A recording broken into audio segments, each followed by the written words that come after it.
स्वागत है ब्रेक के बाद। एक बार फिर बात करते हैं पीएससीएल की, जिसको लेकर इन दिनों अफवाहों का बाजार गर्म है। पर इस बीच पीएससीएल के सीईओ ज्योति नारायण ने चैनल वन से साफ तौर पर कहा है कि मार्केट में चल रही अफवाहों से घबराने की कोई जरूरत नहीं है।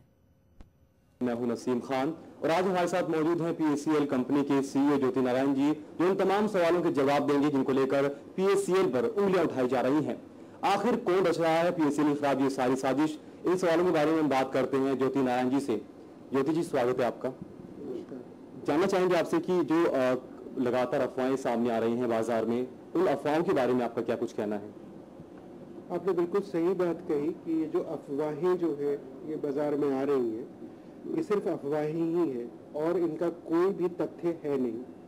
पीएससीएल इंडिया, जहां तक आप लोगों ने आज तक देखा होगा कि पीएससीएल इंडिया एक बहुत ही बड़ी कंपनी है जो कि 1996 से भारत में रियल एस्टेट का कार्य कर रही है। और जहां तक इन अफवाहों की बात है, ये एक छोटी सी घटना से जो कि मध्य प्रदेश में ग्वालियर में हुई, जहां पे कुछ कंपनीज जो कि गाय भैंस बकरी के नाम पे जो व्यवसाय कर रही थी, उनकी वजह से अधिकारियों ने पीएससीएल इंडिया को उस तबके में लाके खड़ा कर दिया।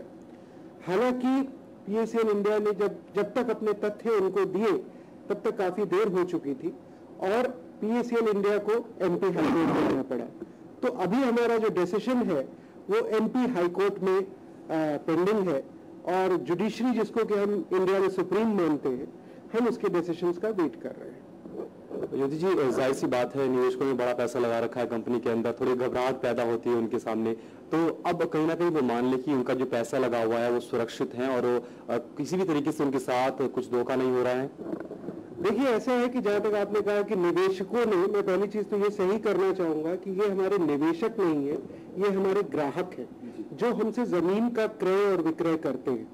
और इस जमीन के क्रय विक्रय में जो भी एक जो स्कीम्स है हमारी, चाहे वो इंस्टॉलमेंट पेमेंट प्लान हो, चाहे वो कैश डाउन पेमेंट प्लान हो, उसमें एक समय के बाद जो जमीन को बेच के उनको भुगतान होता है वो रकम उनको भुगतान की जाती है।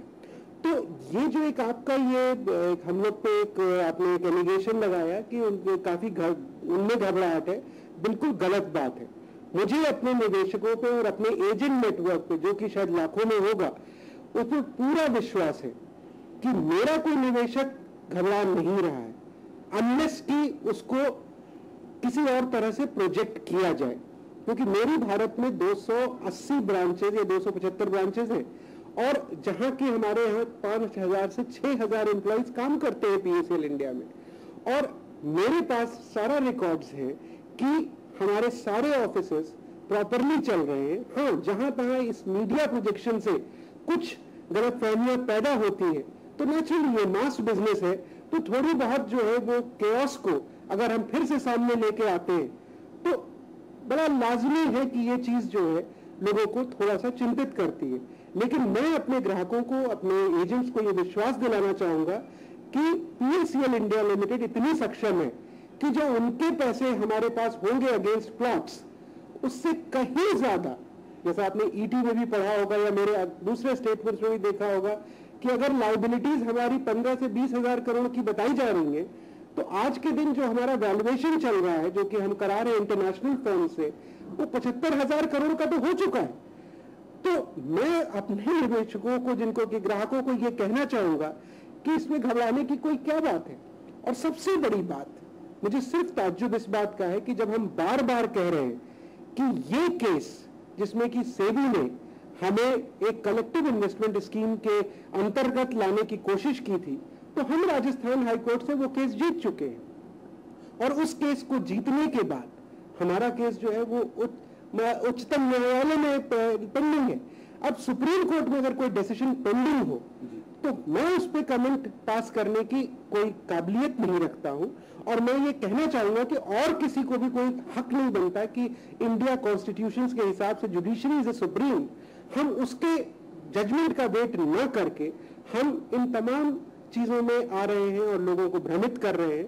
तो मेरी यही आप लोगों से विनती है कि इसको जुडिशरी पे छोड़े, आधिकारिक तौर पे लोगों को पुष्टि करने दें।